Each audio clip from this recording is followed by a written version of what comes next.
Então, Saulo, obrigado. Eu quero agradecer primeiro a você, né, a Granja pelo convite, também a nosso amigo Marcelo e ao nosso BAN pela indicação, enfim. E, bom, eu sou advogado há 30 anos, né? Então, eu tenho nosso escritório, a sede em Salvador, nós temos atuação no Nordeste, mas ao longo desses anos, um dos focos da minha especialização foi no direito empresarial, né? Então, toda essa parte do dia a dia societário, ele é uma realidade nossa. Obviamente, o escritório atua, é uma equipe, né? E existem outras áreas de atuação no escritório, mas a minha área de concentração foi no direito empresarial e no societário. E ele é uma área que tem uma sinergia, na verdade, é a base, em boa parte, do planejamento patrimonial, né? Que eu gosto muito mais do tema, eu gosto de colocar como planejamento patrimonial, porque é um tema mais amplo, né? Então, eu acho que é até importante a gente fazer uma distinção sobre isso, se você me permite, né? Engatando a sua pergunta. Planejamento patrimonial, planejamento sucessório, né? Isso, exatamente. O que é que tem de diferente? Bom, vamos lá. O planejamento patrimonial, vamos considerar que é o conceito mais amplo, no qual o planejamento sucessório é uma etapa, é um aspecto de enorme relevância, tá certo? Porque quando a gente pensa o planejamento patrimonial, a gente está falando de tudo que diga respeito à proteção, à organização, ao planejamento, ao direcionamento do seu patrimônio. Então, por exemplo, estratégia de seguros faz parte de um planejamento patrimonial, você entende? Mas o planejamento sucessório, tá certo? E ele pode ser o planejamento sucessório da família, ele pode ser o planejamento sucessório da empresa, né? Especialmente a empresa familiar, né? Como pode ser o planejamento sucessório no agro, porque o agro ele tem essa característica inerente, né, de ser uma atividade familiar. A sua grande maioria, é óbvio que você tem, né, a agroindústria, que é um segmento, se você for considerar no universo do agro, quantitativamente, ele é muito menor do que o produtor de uma maneira geral, né? Eu vou usar o termo produtor englobando a todos. Então, lhe respondendo, o planejamento patrimonial é algo mais amplo e o planejamento sucessório é um aspecto mais específico no conjunto do planejamento patrimonial do negócio. Então, eu colocaria dessa maneira. É uma parte, né? É uma parte importante, é de extrema relevância, porque ela afeta, imagine no caso do agro, ela afeta aquilo que é um bem maior, né, do produtor, que é a terra, que é o patrimônio imobilizado. Então, ela é fundamental para a exploração da atividade dele. Então, é o cerne, é o coração da atividade dele. Então, o planejamento sucessório ele tem um aspecto de proteção patrimonial imensa daquele que é o maior bem, né? E é isso que eu acho que eu gostaria hoje de conversar, por ter, assim, ter a oportunidade de trazer alguns esclarecimentos. São muitos mesmo, né? E a gente vê as patrimoniais, holds, agropecuárias, começa explicando para a gente, então, um pouco da diferença disso, né? CPF, CNPJ, quando a gente está trabalhando com fazendas, né? Qual a melhor forma da gente começar iniciando aí, explicando, né? CPF, CNPJ, hold, patrimonial, agropecuária, como é que funciona isso aí para a gente poder fazer essa sucessão de uma forma mais em conta, né? Que hoje é Sim. doloroso, se não fizer, é doloroso. Acho que a ideia é essa. Veja, o planejamento tributário também é um planejamento patrimonial. E quando você fala em planejamento sucessório, você também tem esse aspecto do planejamento patrimonial, ou tributário, que é o que vai dar, às vezes, aquele percentualzinho que você consegue economizar, vai fazer uma diferença no resultado final anual do produtor, né? Então, por exemplo, a holding, é um conceito muito antigo, nasceu, né, na Inglaterra depois da Revolução Industrial. Ou seja, é muito antigo. A holding, em geral, é uma empresa que controla outras empresas. Tá certo? O conceito é isso. A patrimonial é, de maneira geral, como nós vemos no mercado, a maioria delas são empresas apenas que reúnem o patrimônio imobilizado, normalmente os imóveis, né, da família, enfim, e ela tem uma característica operacional. Então, ali, ele, além de reunir o patrimônio, ele também explora alguma atividade, em nome, quase sempre, da própria patrimonial. Então, a distinção, é óbvio que a holding ela pode ter, mas, no meu entendimento, penso que a holding ela deve ter um papel meramente controlador. E por que é que eu estou lhe dizendo isso, Saulo? Toda atividade econômica, toda atividade de empresa, ela traz riscos, né? Não tem jeito. Você tem o risco trabalhista, você tem o risco tributário, você tem, por exemplo, você tem comércio. Quem tem comércio, o risco consumerista, né? Quem tem atividade no agro tem o risco ambiental.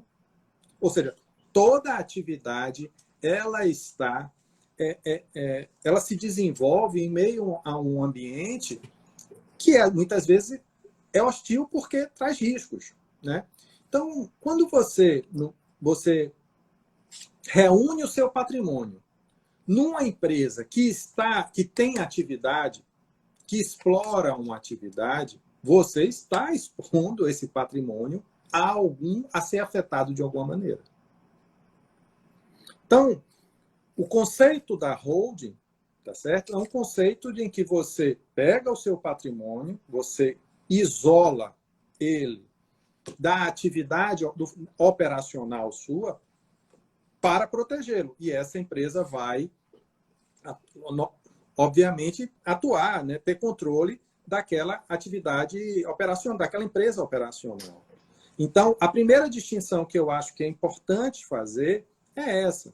Porque, veja, se você me permite, há uma história muito divulgada sobre blindagem patrimonial, né? Eu, particularmente, eu tenho uma enorme resistência a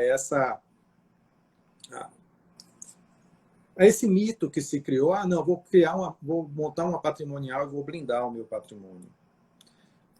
Eu acabei de lhe demonstrar que esse é um conceito relativo, que pode ser relativizado e muito. Porque basta que esta empresa continue explorando alguma atividade econômica, que aquele patrimônio que está ali afetado, né, para a constituição do seu capital social, ele já está em risco, né? Então, é preciso ter muito cuidado com essa ideia de que simplesmente criar uma empresa significa proteger seu patrimônio. Não é assim que funciona. Eu lamento informar que talvez a pessoa só descubra isso no momento pior que tem, é quando ele imagina que estaria protegido e vai se dar conta que não está, né? Então, essencialmente, a diferença a gente pode conceituar a questão da holding, o conceito clássico de holding, de uma patrimonial desta maneira. Não sei se ficou claro. A holding vai ter uma empresa administrando o patrimônio, a própria patrimonial faz tudo, né? O patrimônio e a atividade. Eu vou lhe dar um exemplo. Imagine que eu tenha um único imóvel, tá certo? E este imóvel eu constituo uma holding, tá certo? É uma holding não financeira, né? Ela vai agregar esse patrimônio como seu capital social. Bom, eu não vou alugar por essa holding, por exemplo, esse imóvel. Por quê? Porque eu não quero expor essa empresa a esse risco.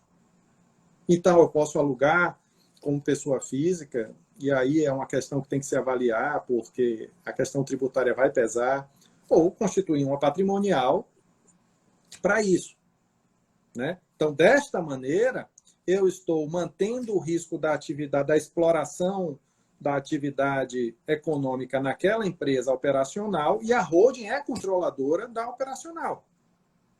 É um conceito um pouco mais complexo, mas que é o que todos os grandes, assim, As holdings vieram para o Brasil a partir das grandes fortunas brasileiras. Tá certo? Como um mecanismo de controle, de melhor gestão e governança de muitas atividades grandes. Imagine a família do Itaú, né? Família Setúbal.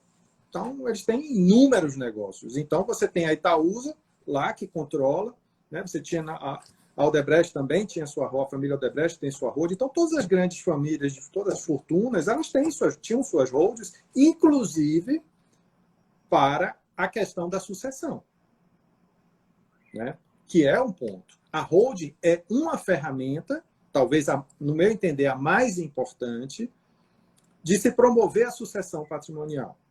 A sucessão de uma forma mais econômica, e racional, não irracional, racional, tá certo? E harmoniosa, indiscutivelmente, né? Porque se você for olhar os custos, você vai chegar a essa conclusão de uma maneira muito fácil. Realmente não tem termos comparativos. Então, a holding é uma das ferramentas da organização, do planejamento patrimonial e do planejamento sucessório.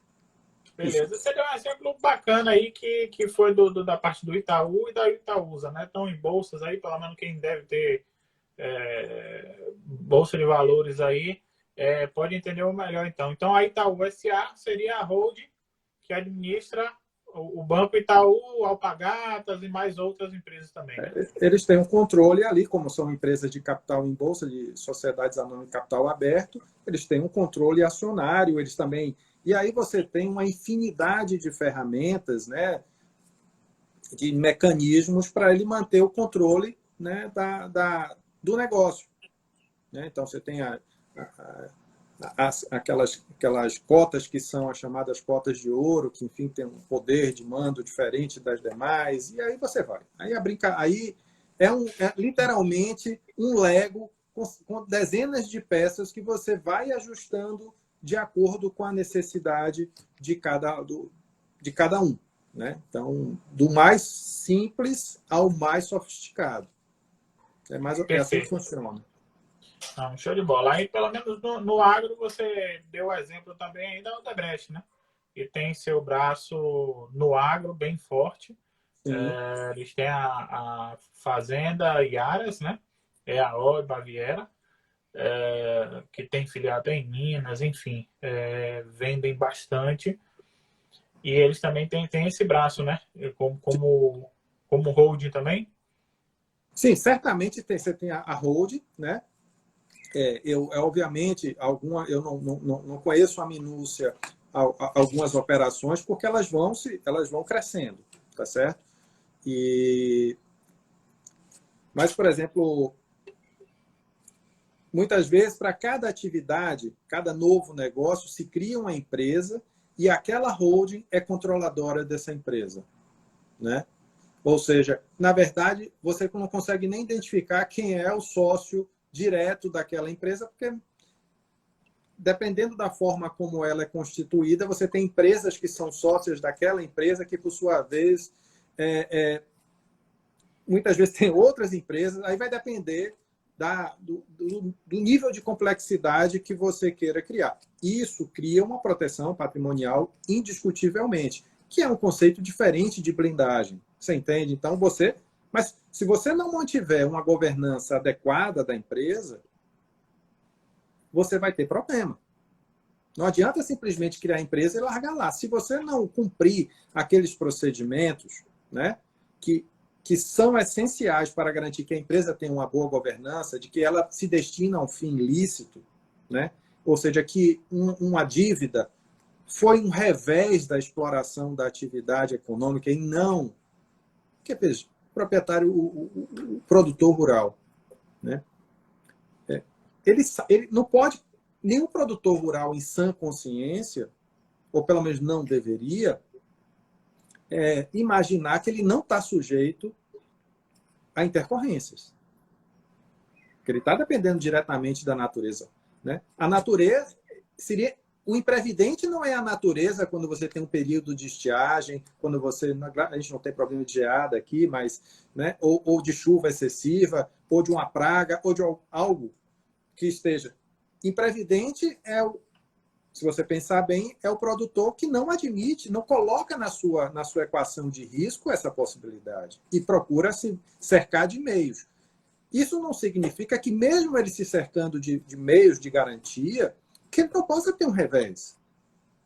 Mas se ele está com a sua estrutura montada e bem gerida, ele protege o seu patrimônio. Então, é um conceito diferente. Você entende? Então, é preciso que isso fique bem claro. Isso é um dos aspectos que a holding permite, que é essa proteção patrimonial. O outro aspecto é o da sucessão em si mesmo, né? E existem outros. Acho que da parte de holding aí, o que seria e as vantagens, já falou, se quiser acrescentar mais alguma coisa.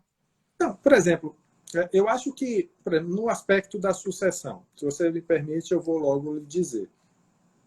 Eu sou, em 30 anos advogando, eu tive a oportunidade de ver ou atuar diretamente em inventários, tá certo?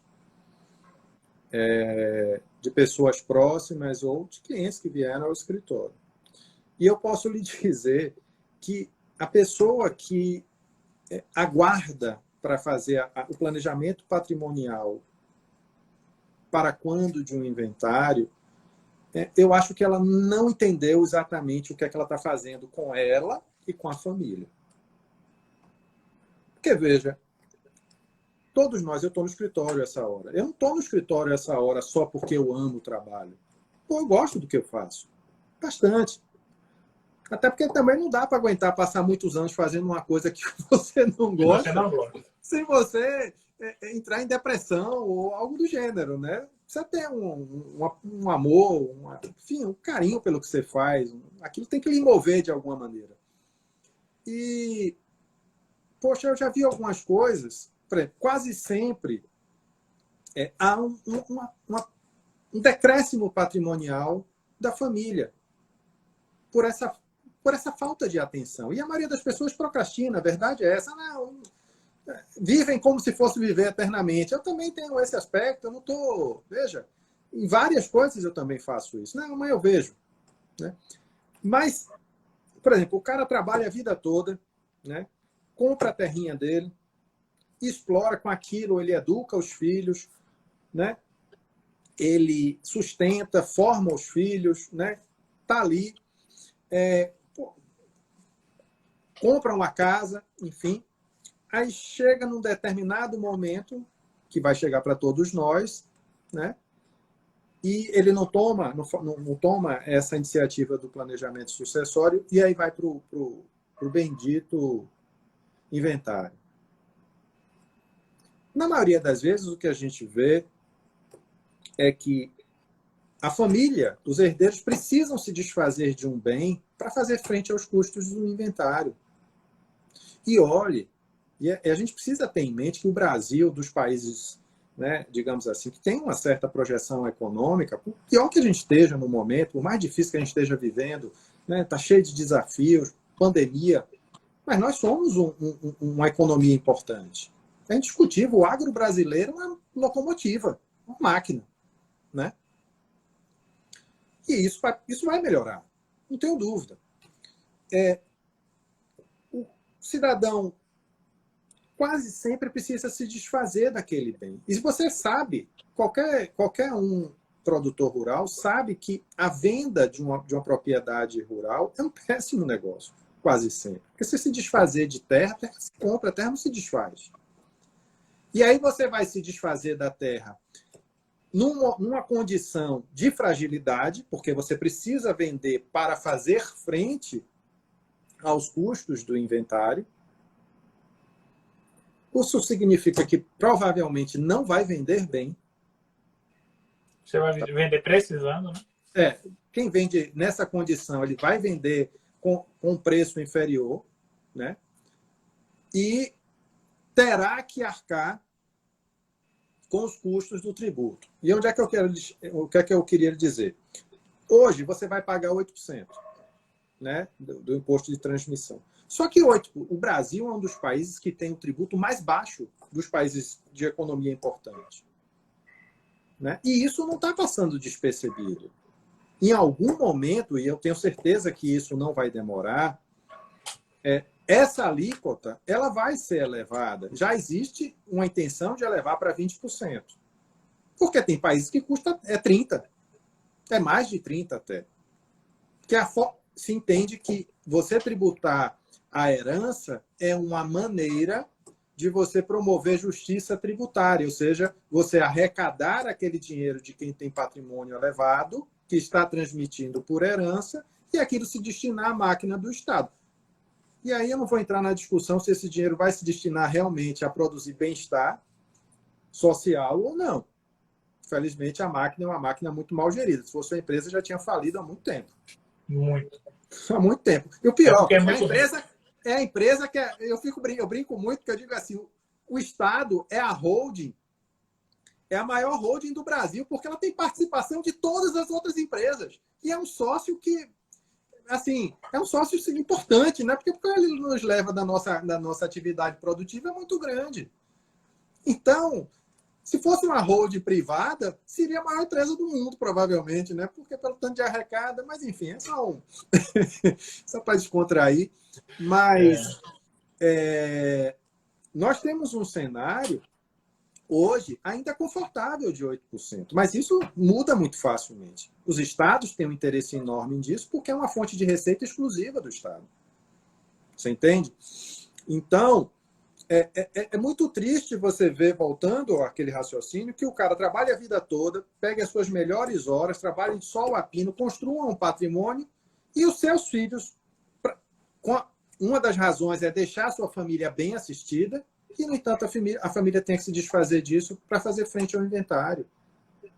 Quando você leva isso para a ideia de uma casa, por exemplo, né, um imóvel, né, imagine um imóvel urbano, ou até mesmo em qualquer cidade do Brasil, que o cara consiga realizar o sonho da casa própria, você cresce naquela casa, seus filhos crescem naquela casa, e, no entanto, não podem continuar morando, eles têm que mudar, porque aquela casa precisa ser vendida para fazer frente. Então, isso são aspectos nefastos, são perversos da falta desse cuidado, desse olhar e dessa percepção da importância do planejamento sucessório. O inventário, mesmo o inventário extrajudicial, o custo, ele pode se resolver no espaço de tempo menor, mas o custo é o mesmo. Você entende? Porque você tem que pagar a escritura, você tem que pagar advogado do mesmo jeito, o tributo é o mesmo. Então, não muda muita coisa.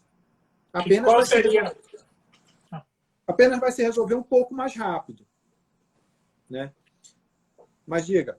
E qual seria, então, a forma da gente não cair nesse inventário, né? Mas é justamente o brasileiro, o brasileiro urbano, o produtor rural em particular, né, que tem uma concentração de propriedade, né, que tem na terra o seu principal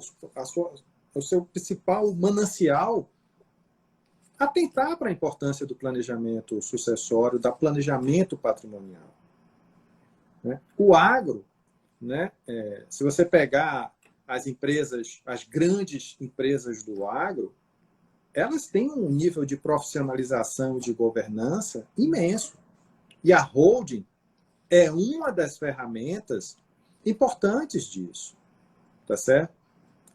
Você tem outras formas, mas, honestamente, nem sempre elas são muito tão eficientes quanto. Acho que essa é a questão. O testamento, para mim, é algo que o darwinismo, espero que pela evolução jurídica, deixe de existir. Porque eu não consigo enxergar muita eficiência no testamento, que é uma das formas de você fazer um planejamento.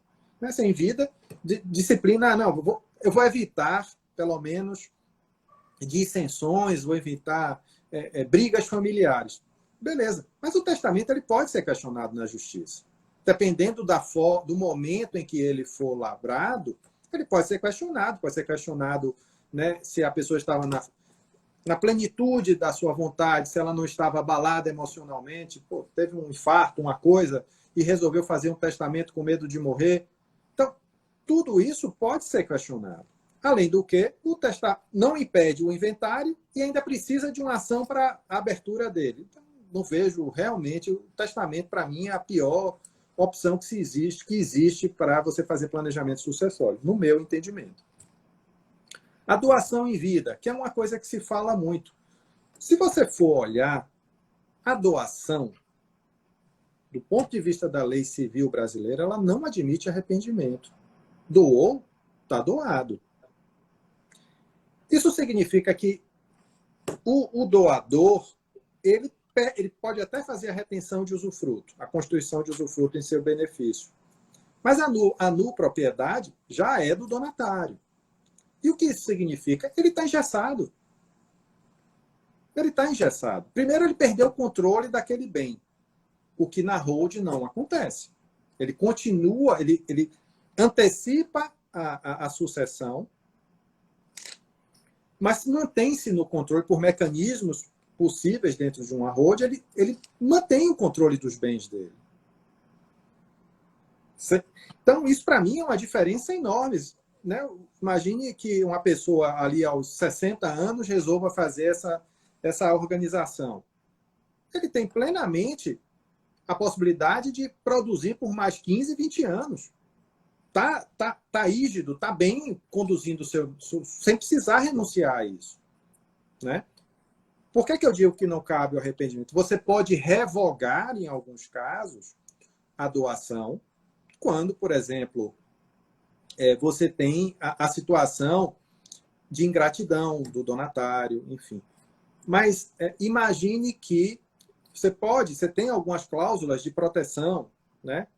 É por isso que eu lhe digo que eu relativizo a doação em vida, não a excluo como possibilidade, obviamente, mas relativizo, porque ela tem alguns aspectos que não são importantes você ter em mente. Eu vejo as pessoas muito falarem em doação em vida como uma solução perfeita, porque se criou essa ideia. Mas é preciso procurar alguém que realmente tenha, né, o domínio do assunto para ver os prós e contras. Eu vou lhe dar um exemplo. Houve um caso de uma família que tinha muitos bens e bens diversos, né, de todo tipo. Resolveu fazer uma doação em vida, essa antecipação, né, porque havia um benefício fiscal. Na verdade, o olhar ele tem que ser amplo. Você entende, Saulo? Se você olhar somente para um aspecto, você pode estar fazendo um mau negócio lá, descobrir que não fez um bom negócio lá na frente. Eu vou te dar um exemplo aqui agora. Olharam apenas para a questão da alíquota do imposto de transmissão. Tá certo? Foi mais econômico? Foi. Mas, enfim. Entre esses bens, aí eles doaram todos os bens a 4 filhos, tá certo? Reuniram tudo num condomínio, ou seja, eram todos os filhos, eles mantiveram o usufruto para eles e doaram a propriedade para os filhos em regime de condomínio, cada um com 25%. Beleza. Só que entre esses bens havia um terreno que uma construtora demonstrou interesse e queria edificar. Né? O terreno, digamos assim, valia uns R$500 mil. Né? E a contraparte, como a construtora normalmente não desembolsa, ela daria a contrapartida em unidades, né? E essas unidades,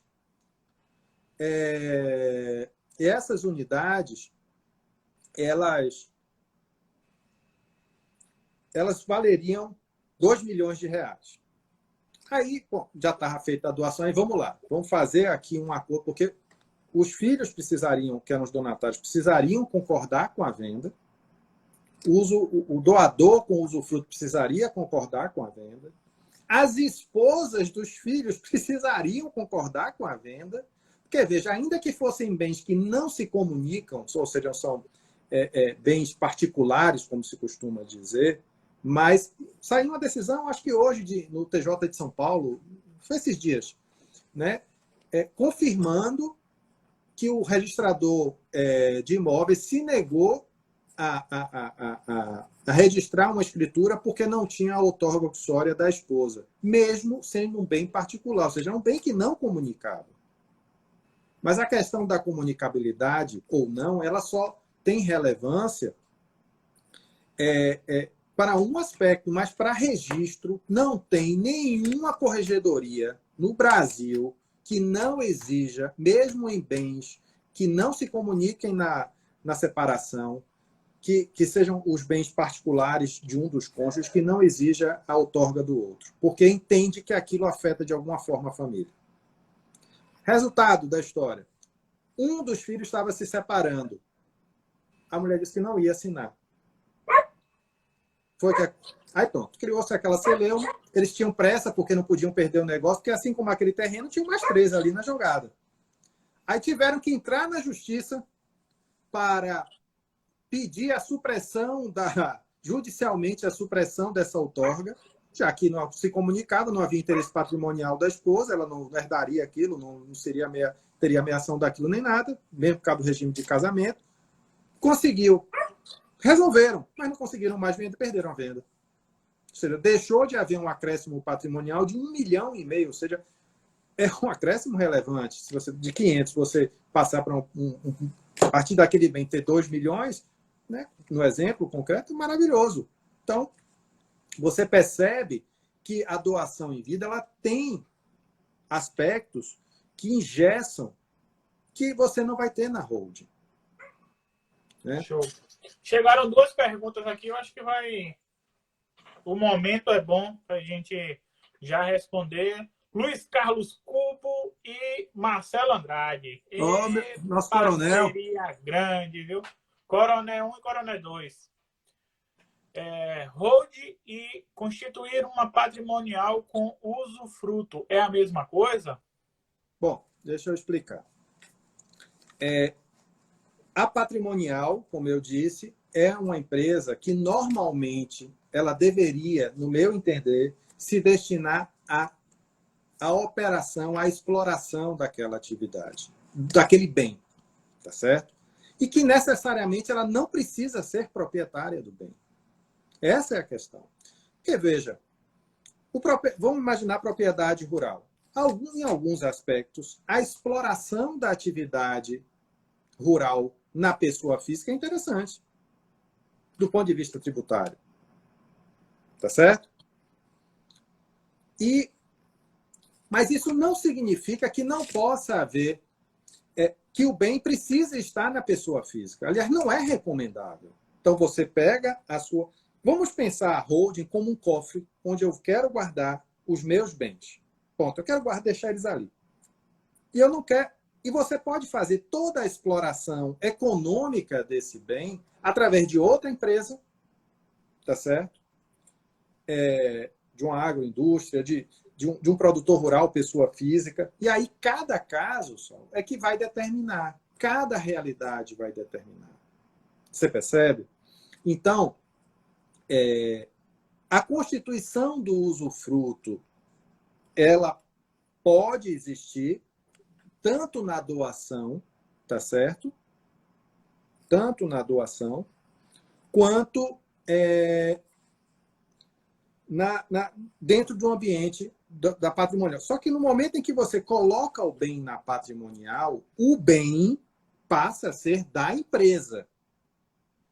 O que você vai legar, o que você vai transmitir são as cotas daquela empresa.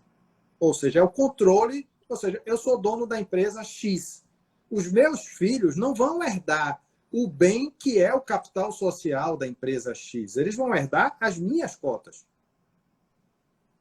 Que significa que aquela empresa com aquele patrimônio social é dele. Então, aquelas cotas têm aquele valor. Mas não é o bem está lá guardadinho. Você entende? Sem os custos todos envolvidos dessa transmissão. Então, isso é o conceito mais atrativo da holding. Você entende?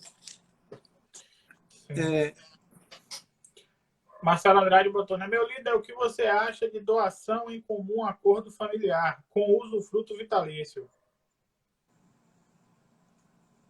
Veja, foi o que você explicou, né? Foi isso que eu falei. Marcelo, deixa eu lhe dizer, eu tenho resistência à doação porque você tem muitas amarras, né? Veja, quando você doa o bem, eu vou fazer uma doação em vida, eu vou reservar o usufruto para mim, ponto. Ou seja, eu estou garantido que vou dispor daquele bem e dos frutos dele enquanto eu estiver em vida.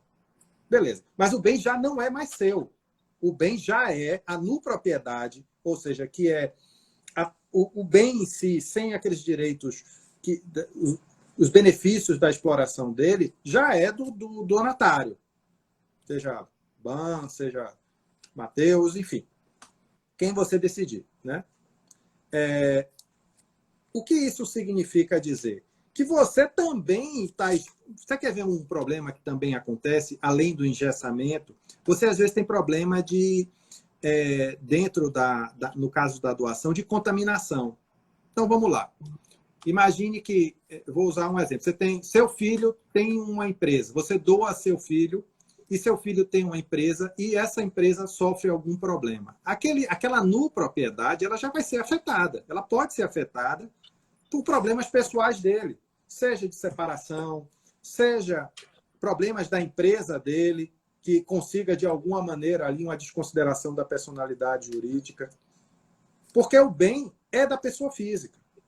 Então, é preciso olhar com muita atenção, com muito cuidado mesmo, a hipótese da sucessão pela simples doação em vida, com reserva de usufruto. Ela pode trazer limitações e problemas lá na frente, tá certo? Sim, Edgar, tudo bem? Nosso amigo Júnior, sim, é possível, sim. Eu posso ter os meus bens, a minha propriedade numa PJ, numa holding, e fazer a exploração pela pessoa física, né? Você quer ver uma coisa?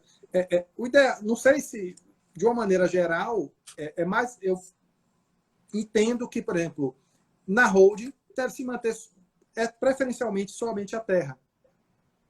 Então, aqueles outros bens que têm rotatividade, trator, implemento agrícola, que são coisas que têm rotatividade, que precisam dessa mobilidade, elas podem ser, eles podem estar alocados ou na própria pessoa física, até porque às vezes você tem benefício, eu vou trocar o trator, eu tenho um benefício de um incentivo disso, daquilo, é mais rentável, né?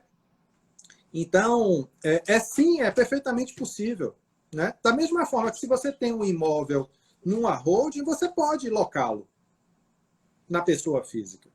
Então, há mecanismos que permitem isso perfeitamente. O seu bem está protegido e a exploração econômica dele se dá em outro ambiente.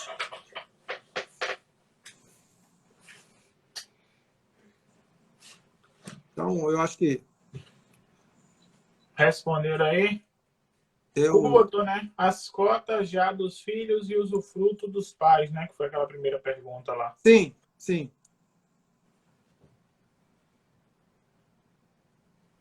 A sucessão da empresa, muitas vezes o pai, ele pode... Existem mecanismos de você fazer essa operação societária, Luiz, mas o pai conseguir manter o controle por uma cota de ouro. Então, quando você pensa no ambiente de sociedade, quando você pensa nas possibilidades de operações societárias, tá certo? Você tem, como eu disse, você tem um cinto, um Lego, com inúmeras pecinhas que você pode combinar, né? Você tem, por exemplo, uma cláusula shotgun, em que um só possa comprar a participação do outro pelo preço da oferta. Ou seja, que se eu lhe oferto por um preço, eu tenho o direito de comprar a sua pelo mesmo preço. Para evitar ofertas, né, acanhadas. Você tem tantas possibilidades, você tem possibilidade de reversão, né? Então, você tem um manancial ali que lhe permite o controle, você manter o controle da sua... Você antecipar a transmissão da herança, tá certo? Da propriedade, tendo uma economia significativa com isso, mas mantendo o controle. Eu acho que esse é um ponto que precisa estar muito claro. E óbvio que eu estou falando aqui da sucessão patrimonial. Mas quando você pensa no ambiente da holding, Saulo, você também tem outros aspectos que para o agro são fundamentais, que é a governança. 70% das empresas ou dos negócios do agro não passam para a segunda geração. Se você for olhar, olhe, procure saber, olhar ao seu redor. Por quê? Porque não houve uma... Porque, veja, se não houver um encadeamento disso, tem muitas vezes que a primeira geração, que é dos pais, ele controla muito a atividade. E, às vezes, quando ele falta, os filhos não sabem sequer. Porque o legado não é só a terra. Tem o conhecimento. O que a gente vê muito na Bahia, principalmente, falando agora do mercado da Bahia, porque em Minas Gerais a cultura é um pouco diferente, no Sul é um pouco diferente. Mas aqui o que a gente vê mesmo é aquele pai agricultor lá do interior que conseguiu botar o filho para estudar na capital e se tornou um advogado, um médico, um engenheiro, enfim. Fez uma faculdade ali, ingressou ali, vai nos fins de semana, feriadões, para a fazenda e acaba até comprando uma terra, sendo mais próximo ali, para levar os filhos dele, e que muitas das vezes a sede é a parte mais importante para ele, que vai no fim de semana, o funcionário já fica pé da vida, é totalmente diferente de algo profissional, onde o cara vai para a fazenda numa segunda-feira, retorna na sexta-feira para sua casa, aí na praia, na capital, onde for, né? Mas que ele passe a semana útil na propriedade. Então, a gente vê muito em Minas Gerais e em outros locais essa cultura do produtor profissional, né? E aqui na Bahia a gente tem muito a segunda atividade. Então, é a segunda atividade do médico, a segunda atividade do advogado, a segunda atividade do engenheiro, né? Tem muito do empresário, tem muito desses. Eu acho que o que você está tentando falar é justamente disso, né? E aí o cara não tem essa sucessão, porque o pai está lá no interior e o conhecimento não tá do agro não está com ele, né? É exatamente isso. Ó. Você foi muito feliz, porque, veja, o legado não é só a propriedade, são os relacionamentos. E também o conhecimento da atividade, que é muito difícil. Por exemplo, eu vou dar um exemplo aqui. Eu acho o Marcelo um craque. Né? É uma pessoa querida, um amigo querido. E eu vejo como ele tem domínio da atividade. Eu estou te falando porque é um exemplo mais próximo meu. Ou seja, aquilo é a atividade dele, primeira. Mas veja, ainda que você a tenha como atividade... mais uma atividade sua, se você não tiver regras de governança, você não tem como transmitir isso. Porque, às vezes, é no leito de morte que a família vai saber como é a senha do banco, vai saber, não sabe nem quais são as contas a pagar, contas a receber. Gente, e quantos contratos você tem de apalavrado dentro do agro? E aí, como é que fica? Chega uma pessoa lá, se você não tem isso claro, essas regras de governança, que é planejamento patrimonial bem estabelecidas, uma pessoa que foi seu parceiro a vida toda, os herdeiros não sabem, ou, enfim, elas vão deixar de honrar compromissos seus, ou vão honrar compromissos que nunca foram seus. Né? E o conhecimento, o controle disso adequado também tem um impacto tributário terrível. Porque muitas vezes, por essa falta de profissionalização, né, da exploração da atividade, você faz escolhas, ou tem escolhas que não são as melhores, tá certo? Do ponto de vista tributário, ou é aquele tormento procurando, no caso de quem tem lucro real, correndo atrás de despesas para diminuir a margem de lucro, para tributar menos. Enfim, é aquela gangorra, aquele inferno de querer... E aí, muitas vezes, sofre com problemas de você se expor à possibilidade de uma confusão patrimonial, que é um problema e pode gerar uma autuação fiscal, porque isso é um outro aspecto. Veja, o agro, ele é atividade econômica, no meu entender, mais importante do Brasil. É sua base. Você entende? Então, é a vocação do país. Pois é. E aí você imagina, você acha que as prefeituras estão desatentas a isso? Você acha que o Estado e a União está desatenta a isso? Então, mecanismos estão sendo criados para cada dia mais cercar o produtor rural que, por décadas, correu solto no aspecto da tributação. Então, por exemplo, quando você tem a declaração do ambiental, em que você tem que dizer qual é a área de proteção e a área produtiva, aquilo vai ser cruzado. Tá certo? O ITR, né? Que foi feito aquele convênio para que as prefeituras façam esse controle. Ainda que o lançamento seja seu, né? Você diga qual é o valor, né? Por exemplo, a Receita ela já conseguiu estabelecer valor para metade dos municípios brasileiros, como valor referência. Isso significa o quê? Se você precificar a sua terra para fins de ITR num valor abaixo, o que é que isso vai acontecer? Isso vai acender uma luzinha. A prefeitura, que por convênio vai ficar com os recursos, no momento em que ela se estruturar, ela vai lhe fiscalizar. Aí sabe o que é que vai acontecer?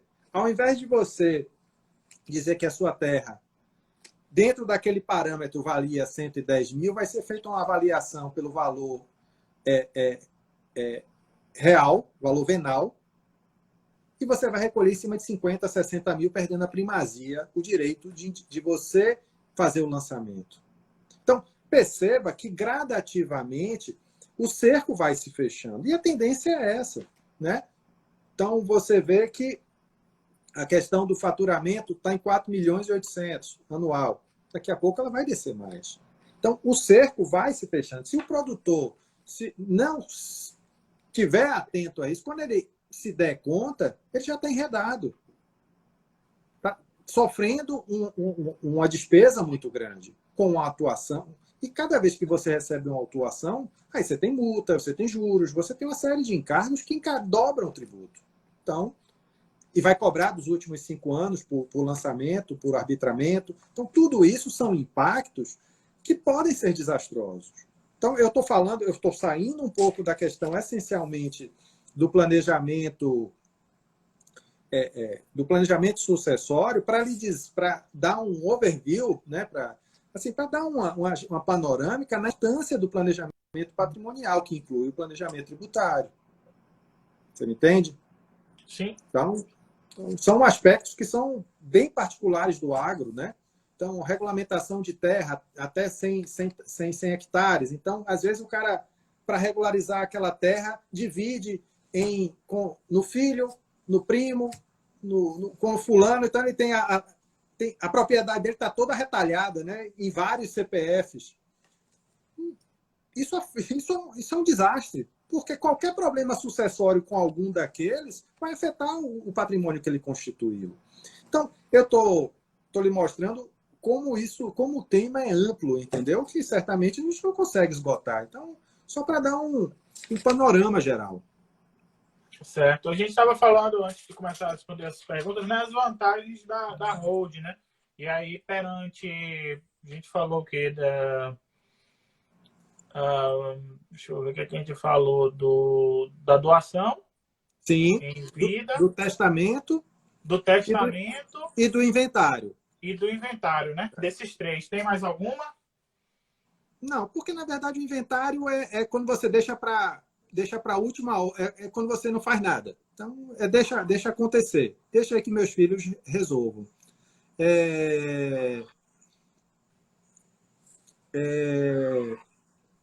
O que é que ocorre? Você deixou, não tomou nenhuma providência a nível de planejamento. Para mim, testamento, eu não considero, como eu lhe disse, eu sou absolutamente contrário a testamento. Aliás, como advogado, eu devia adorar, né? Porque eu ia ganhar 2 vezes. Na abertura do testamento e mais no inventário que se seguiria, né? Que precisa inventariar de qualquer maneira. Mas, dentro do que é na minha visão de mundo, eu jamais recomendaria um cliente meu. Pô, não faço, não. Vamos pensar outra forma aqui. Tem formas mais modernas, né? Para você resolver isso. Então, a doação em vida pode acontecer em determinadas circunstâncias, mas tem que ser um caso específico, porque ela tem limitações. Tá certo? Enfim, então, pra você ter ideia, se você faz um planejamento antecipado, você tem, normalmente, já uma economia, na Bahia, principalmente, a gente tem essa felicidade, porque tem muitos estados que a alíquota de doação e a alíquota de transmissão causa-morte é a mesma, não tem nenhuma diferença. A gente ainda tem um benefício na Bahia de haver uma diferença de alíquotas, que já é um ganho em si. Só que você tem ali procedimentos fiscais que dentro da lei que você pode fazer, que a sua economia, ela às vezes chega a ser você gastar, sei lá, a economia de 70% muitas vezes do que você gastaria no inventário. E é muito, porque perceba, imagine que numa hipótese de sucessão patrimonial de um único bem, qualquer pedacinho de terra, você sabe mais do que eu o quanto custa. Hoje então, né? Tá muito cara, a terra tá cara. Uma terra produtiva, uma terra de qualidade, bem posicionada, bem localizada, tá muito cara. Né? Então, imagine que de cara você tenha que dispor de 8% do valor do seu bem atualizado. Por exemplo, eu vou lhe dar um exemplo urbano, tá certo? Se você pegar o IPTU em Salvador do seu apartamento e ele for de R$1 milhão para fins de recolhimento de IPTU, para fins de recolhimento do tributo de transmissão causa-morte, ele vai estar custando no mínimo R$1.400.000. 40% mais. Porque o que se considera não é o valor que está no carnê. E se você vai lá no site da prefeitura, quem tiver curiosidade, pega seu carnezinho e veja lá valor venal atualizado e veja qual o tamanho da diferença. Tá certo? Só que quando você faz todo o seu planejamento sucessório em vida, você consegue usar valores de escrituração original, porque isso faz uma diferença imensa.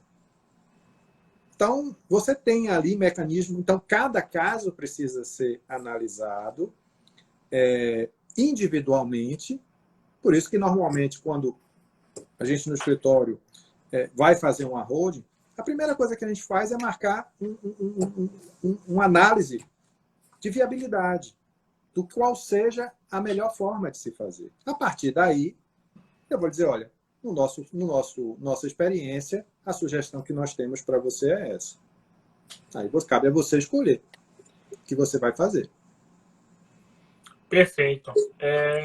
Eu acho que isso é a parte bem importante, né? Seu escritório trabalha com isso já.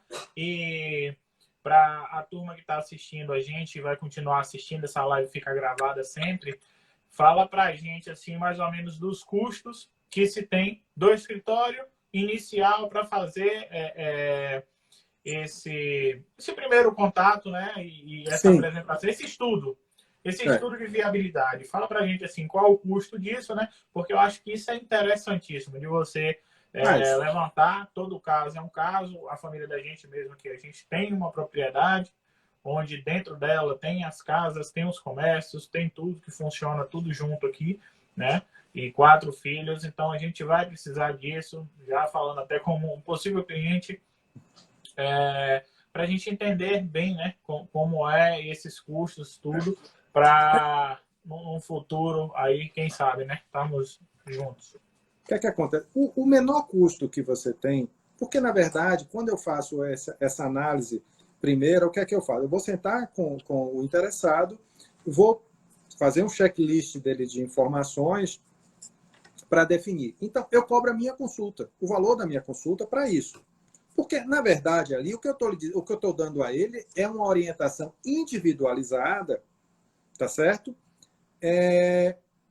Daquele cenário, tá certo?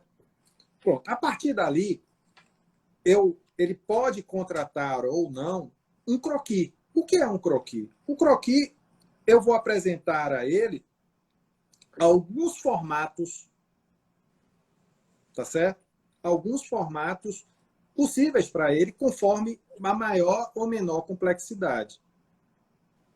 Bom, se ele quiser, aquele que é dele, ele pode levar para qualquer advogado que ele queira. Qualquer um, o contador dele, porque ele quiser. Tá certo? Se ele quiser que eu execute, então seria uma terceira etapa. Porque entenda, é a melhor forma de conduzir isso sem que eu chegue e cobre um valor muito alto para a pessoa, que às vezes é uma solução simples. Porque, então, foi a maneira que nós encontramos de fazer uma cobrança justa, essencialmente. Né? Então, e até para dar à pessoa a liberdade, se ele achar que, de repente... Porque, veja, eu não quero amarrar ninguém. Então, se a pessoa acha, poxa, o seu valor que você para executar está muito alto, eu vou procurar outra pessoa. Ele fica à vontade. O que ele já... Cada fase que ele fez é dele. E as validações. Você entende? Então, é uma forma que a gente faz. Então, essencialmente, é dessa maneira que se desenrola. E porque eu preciso entender o planejamento, ele também tem que ter em mente qual é a preocupação da pessoa, qual é o objetivo da pessoa. O quanto amplo, qual a amplitude do que ele está buscando. Porque veja que nesse bate-papo nosso aqui de meia horinha, já tem uma hora, inclusive, né? Tem uma hora. Nessa uma hora que a gente está conversando aqui, quantas possibilidades, né, surgiram. Só que a gente não está esgotando. Isso não esgota as possibilidades. Então, essencialmente, é assim que funciona. Beleza. O Edgar mandou aqui para nós. Como o ITR é um imposto federal, não devemos declarar no ITR o mesmo valor da fazenda que declaramos no imposto de renda? Perceba. O ITR é um imposto federal, tá certo? Mas houve, a partir do final de 2019, um convênio da Receita com as prefeituras, transferindo às prefeituras essa fiscalização. Tá certo? E o que é que vai acontecer? É preciso que a gente veja se o parâmetro, né? Porque você tem ali a extensão com o valor, né? É preciso que veja se isso está de acordo, porque muitas vezes o seu valor, o valor da sua terra, você tem uma terra muito antiga que está lançada no seu imposto de renda a um valor pequeno, que muitas vezes é incompatível com o valor, o parâmetro estabelecido pela Receita. E ela já fez isso dos 6.000 e tantos municípios, ela já fez mais ou menos de uns 3.000. Você entende? Porque, veja, quem comprou uma terra há 30 anos atrás, o valor que está lançado, ele não vai vender a terra pelo valor que está lançado no imposto de renda. Não é verdade? E o arrecadador, ele não quer pelo valor escriturado original, não. Ele quer pelo valor, o valor atualizado da terra. Um valor mais atualizado. Então, você tem esse problema aí, entendeu, Edgar? Teria que dar uma olhadinha nisso. Araújo está aqui perguntando. Aí, realmente, é difícil você ver, porque essa questão de regularização fundiária é uma questão muito casuística, né? É muito de caso a caso. Entender qual é a que título você tem a posse, né? Enfim, que medidas você tomou, se aquela terra se é justa posse, ou seja, tem um registro, mas você nunca fez, enfim. Aí teria que ver qual é a situação exatamente. Isso aí. Deixar um abraço para ele, Danilo Araújo, lá de Serrinha. Forte abraço, meu querido. Marcelo Andrade mandou aqui. Amigo, precisamos conversar sobre o assunto, viu? Se possível, na Santa Maria, acompanhado de um bom vinho. Rapaz, aí... Como é que você recusa um convite desse, Saulo? Não tem jeito, não. Só avisa o dia, viu? Vou chegar lá. Me chame, né? Vamos juntos. Justamente, Edgar. A terra antiga é problema, né? Aqui a nossa, acho que tem o quê? 44 anos, mais ou menos, de comprado. Você vai... Tem um tempinho. É por aí. Então, é preciso estar atento. De nada, amigo. São aspectos que a gente vai, né? Eu acho que a sua iniciativa é fantástica, Saulo, porque veja como você está gerando um conteúdo importante para muitas pessoas que às vezes passa despercebido, né? São questões. E você, bem ou mal, você tem uma carência, às vezes, de profissionais que façam esse estudo mais setorizado, que tenham essa percepção. Então, você está prestando um serviço social formidável, né? Então, parabéns, bicho. Parabéns mesmo. É isso aí, a turma. Eu já ia pedir aqui, se anteciparam, contatos do seu escritório aí. Se você puder, digita uma mensagenzinha aqui com o contato, que aí fica salvo, quem quiser salvar. Viu? Doutor, como fica uma terra com 10 herdeiros, 9 assinaram a transferência de posse e 1 é contra? Deu zebra. Aí é complicado. Bom, você tem situações das mais diversas, né? E aí eu imagino que ele esteja falando de uma situação em que ele tem adquirido, né? Aí eu suponho que seja a hipótese que ele tenha adquirido e esteja tentando. Porque muitas vezes, rapaz, você tem problemas que assim, você compra do pai, você não toma nenhuma providência para regularizar a propriedade enquanto ele está vivo, e aí abre-se a sucessão, e aí você tem cenários difíceis, porque você tem, principalmente famílias numerosas como essa, você tem filhos que vão concordar, às vezes a esposa não. E aí, só olhando o caso realmente concreto para eu poder lhe dizer, entender melhor isso aí, porque para tudo você tem possibilidades de solução. O que você tem que procurar é encontrar a solução menos onerosa, menos sofrida para a pessoa, porque a pessoa já está vivendo um momento de angústia, né? Então, e é penoso. Essa regularização fundiária muitas vezes é penosa. Então você vê que abriu-se possibilidade de uso capião extrajudicial, mas se você for ver, tem cartórios que é muito difícil. Às vezes eu prefiro adotar o uso, ir pelo uso capião judicial, pela dificuldade que eu sei que eu vou enfrentar em determinados cartórios. Eu já tive um problema familiar aqui com o uso capião. É complicado. Então, um exemplo, né? E é uma medida, por exemplo, a regulamentação do CNJ, ela saiu, se não me engano, em 2007, a respeito, foi 2009, para o judicial. Mas ainda assim, você tem alguns lugares que está sido muito difícil. As exigências, porque muitas vezes o registrador não se sente seguro, não quer se solidarizar na responsabilidade pelo reconhecimento daquela propriedade e abertura do registro imobiliário, e a coisa empaca e não vai para lugar nenhum. Então, você tem algumas dificuldades realmente. Pronto. O contato quer deixar o quê? E-mail, o telefone? Eu vou deixar aqui o e-mail. Pronto. Quem tiver alguma pergunta, alguma coisa, manda para ele. Pronto. E eu vou ler a última pergunta aqui, que eu tinha mandado até no seu zap. Pode até mandar aqui no direct do meu perfil do Instagram. Do Instagram. Pronto. Então sigam o Herman aí.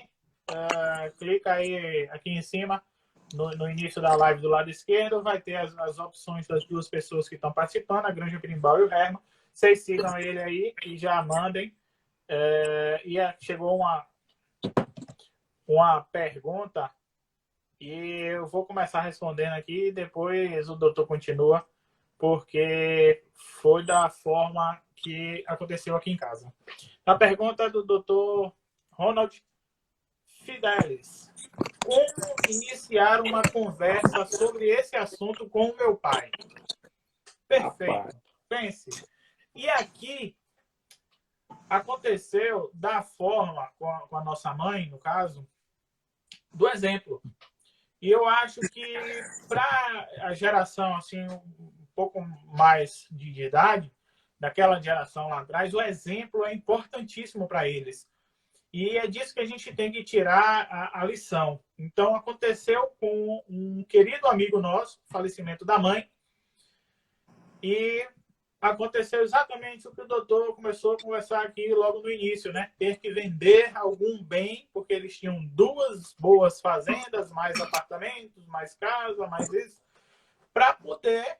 São 2 filhos só, amigáveis, tudo tranquilo, pai lúcido, mas que estão passando um arrojo que não precisariam estar passando por não ter um planejamento sucessório, certo? Então, foi um dos motivos da gente procurar alguém, encontrar o doutor aí para falar conosco.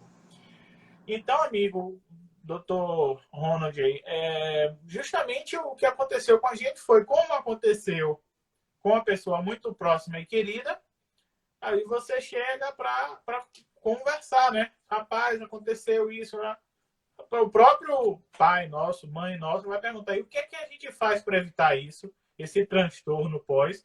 Não, vamos descobrir, vamos estudar patrimoniais, como eu comecei a estudar aqui, agora holding, né? Para justamente a gente procurar um profissional que vai nos orientar, lógico, cobrar por isso e ter uma orientação profissional, olhar o que é que acontece ali para poder falar, né? Então, isso que eu posso, uma dica que eu posso te dar é como iniciar uma conversa sobre esse assunto com o meu pai, no caso, seu pai, é pegar exemplos, porque é uma turma que adora essa parte de exemplos e serve muito bem para isso. É isso, doutor? Foi muito... Não, perfeito. Eu acho que sua sensibilidade na abordagem do assunto foi muito feliz, porque existe um tabu de fato, sabe? E não é... Veja, essa pergunta do nosso querido Dr. Ronald, que é um amigo querido, grande cirurgião vascular da Bahia, e Dr. Ronald Fidelis, ela é muito... Obrigado, Lívia. Um abraço, amigo. Muita honra, viu?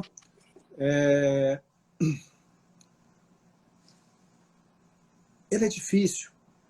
Sabe por quê? Inclusive, muitas vezes, a morte é um tabu para a maioria das pessoas, tem dificuldade de lidar, e qualquer tema que gira em torno disso é desafiador. Então, tem pessoas que têm pavor, verdadeiro pavor de tratar do assunto. E a gente tem que ter sensibilidade para lidar com isso. Né? Porque é uma fragilidade daquela pessoa, é uma dificuldade. Mas, às vezes, o problema não é nem de quem, do destinatário, dos nossos pais, uma dificuldade desse tipo de não gostar de falar, enfrentar essa questão inexorável da vida, né? Dizem que existem 2 coisas que a gente não pode fugir: a morte e os tributos, né? Eu acho que essa fala é de Shakespeare. Então, impostos, ele não falava tributo, não, impostos e a morte. E é o caso.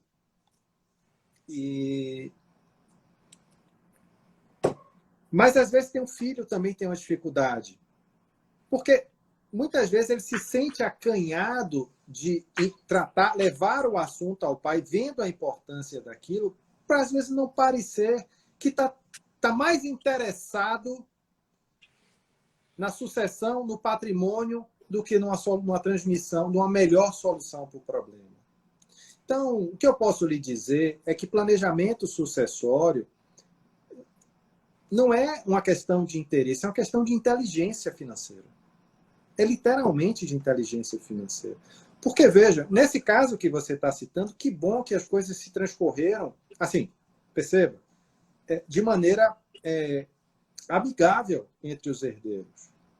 Mas quantas fazendas se acabaram? Quantas empresas, quantos negócios, bons negócios, eles deterioraram, eles desidrataram e às vezes morreram por causa de litígio entre irmãos, entre herdeiros.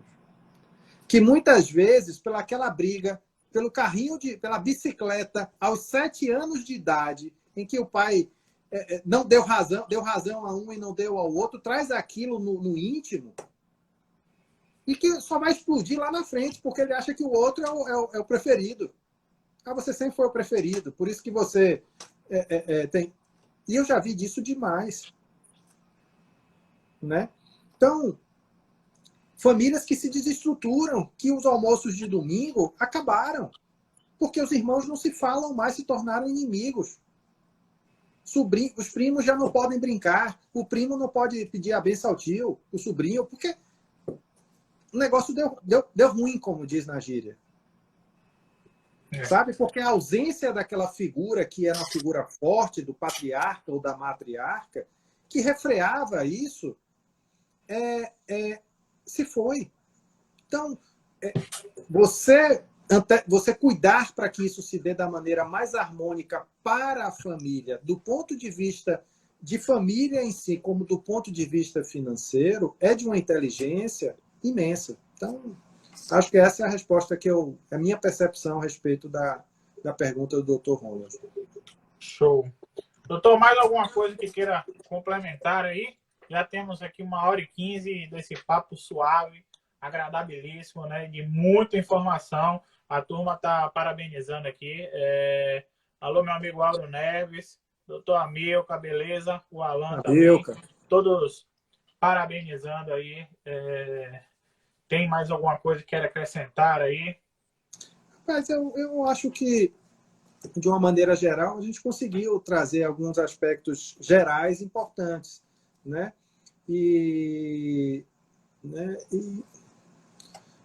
Porque o tema ele tem muitas possibilidades, mas eu acho que se a gente pode fazer um bom resumo, é que o planejamento sucessório, o planejamento patrimonial, ele englobando o planejamento sucessório e práticas de governança, né, de inteligência de governança tributária, de gestão do negócio, eles vão se tornar cada dia mais necessários para o produtor rural. Porque o cerco vai apertar. O agro ele gera riqueza, os agentes arrecadadores sabem disso e a tendência é fechar esse cerco. Então, isso vai ser um processo natural. As pessoas vão se dar conta. Porque o brasileiro ele não tem o hábito de se organizar. Isso no exterior é muito comum. As pessoas... É mais comum do que se imagina e o assunto é tratado com naturalidade. Ainda é um tabu, mas é tratado com muita naturalidade lá, porque dói no bolso. E dói muito. No momento em que isso doer mais, as pessoas vão ficar mais sensíveis ao tema, né? Então, a profissionalização do agro, ela é fundamental. Cada dia mais, porque isso garante melhores margens e a continuidade desse legado, né? Porque você tem o negócio, né? A atividade, aquela atividade agropecuária, ela é fundada por pais, né? Tem os filhos como sócios e muitas vezes tem um condomínio de primos. Então, à medida que as gerações, quando chega, né? Obviamente, provavelmente há estudos, e são estudos que são feitos, que somente 5% chega na terceira geração. É muito pouco. Porque a coisa vai se perdendo no caminho. Então, eu fico muito feliz e realizado como profissional, vou lhe ser honesto, sem aqui, quando a gente percebe que a atividade que a gente desenvolve, ela tem a capacidade, ela tem a possibilidade de transformar a vida do outro. De criar um cenário melhor para o outro. Isso é muito... Sabe? Isso realiza, é que faz com que a gente permaneça numa atividade por 30 anos e assim, eu espero, como eu tenho 50 e poucos, né? Eu espero mais 30 no mínimo. Então... Mas eu vou chegar bem gaga, né? Lá aos 80 e tal, mas espero que ter saúde para tanto. Então, é gratificante. Eu só quero agradecer, né? E sem me delongar, agradecer o convite, muito generoso de sua parte. Se precisar conversar mais sobre os temas desse tema, eu estou à disposição, vai ser um prazer, viu? E agradecer a todos que estão aqui nos acompanhando. Show de bola. Nós que agradecemos, lembrando que hoje é segunda-feira, primeiro dia aí a nossa sequência de lives. Amanhã vamos falar sobre capins híbridos. Estão chegando 2 variedades de braquiária bem bacana. O caimã, que ele suporta algum alagamento, e o camelo. O camelo ele vai em regiões acima de 500 milímetros. Então, 2 variedades aí que vêm somar, né, para o pecuarista, tendo essas 2 variantes, né, justamente para onde não chove tanto e para locais de um pouco de encharque, certo? Que passam até 30 dias ali encharcados. E na quarta-feira vamos falar com o Dr. Carlito Libori, que é o veterinário aí de Marcelo Andrade também, da turma toda, sobre planejamento de uma estação de monta, que não é mais estação de monta, né? Mudou-se o nome, vamos discutir isso e outros assuntos na quarta-feira, referente aí à inseminação da vacada. Na quinta-feira vamos falar sobre bombeamento solar, né? Então, mais tecnologia no campo do que isso, impossível. Então, chegar no meio do campo lá, sem energia, e você poder fazer uma irrigação, bombeamento, colocar água no coxo, tudo isso é possível com o pessoal da Irriga Solar. Então, aguardamos todos sempre às 20 horas aqui no canal. Muitíssimo obrigado, Dr. Herman. Quem quiser o contato dele, clica, segue ele, a página dele aí tá aqui em cima. Só é clicar nessa setinha que tem aqui para baixo que você vai achar esse contato dele. Sigam, mandem no direct aí. Tem umas 3 pessoas aí que pediram, viu? E dessa forma vão entrar em contato com ele. Muitíssimo obrigado, doutor. Valeu. Eu que agradeço mais uma vez, deixando um abraço a todos. Pronto. Aí ele botou aí o Instagram dele, a galera dá uma clicadinha aí. E no mais, aguardamos vocês amanhã, quarta e quinta, 20 horas. Valeu? Até lá. Um abraço, Saulo. Obrigado. Claro. Um abraço a todos.